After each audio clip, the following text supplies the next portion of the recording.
ధవళేశ్వరం బరాజ్లో 117 కొత్త గేట్లను ఏర్పాటు చేస్తున్నాము అంటూ మంత్రి నిమ్మల రామానాయుడు తెలిపారు.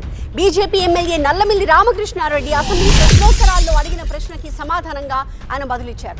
ధవళేశ్వరం బరాజ్ ప్రమాదంలో ఉంది అని సిడబ్ల్యూసీ హెచ్చరించినప్పటికీ గత ప్రభుత్వం మరమ్మతులకు రూపాయి కూడా ఖర్చు పెట్టలేదు అన్నారు నిమ్మల రామానాయుడు. ఏదైతే ప్రమాదభరితంగా ఉన్నటువంటి యొక్క ధవళేశ్వరంకు సంబంధించినటువంటి గేట్లన్నింటినీ కూడా మళ్ళీ కొత్త గేట్లను ఏర్పాటు చేసుకోవడానికి ఆల్రెడీ టెండర్స్ని మొన్న 9/1/2026న టెండర్స్ని పిలవడం జరిగింది అధ్యక్ష.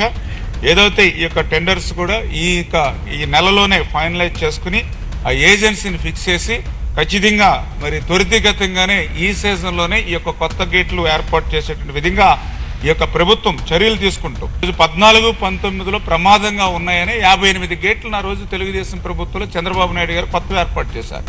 మళ్ళీ ఈరోజు 24లో మళ్ళీ మనం మిగిలినటువంటి 117 గేట్లు మనం ఈరోజు కొత్తగా ఏర్పాటు చేస్తున్నాం. మధ్యలో 19-24 5 సంవత్సరాల్లో ఆ రోజు సిడబ్ల్యూసి సెంట్రల్ వాటర్ కమిషన్ వాళ్ళు సైతం ఈ గేట్లు ప్రమాదంగా ఉన్నాయి, ఈ ధవళేశ్వరం బ్యారేజీ కనుక ప్రమాదంలో ఉంటే మొత్తం ఏదైతే east Godavari west Godavari delta అంతా కూడా మళ్ళీ అస్తవ్యస్తం అయిపోతుంది, కనీసం చొక్క నీరు కూడా అందనటువంటి పరిస్థితి ఉందని హెచ్చరించినా కూడా 5 సంవత్సరాలు గత ప్రభుత్వం రూపాయి కూడా పెట్టలేదు అధ్యక్ష.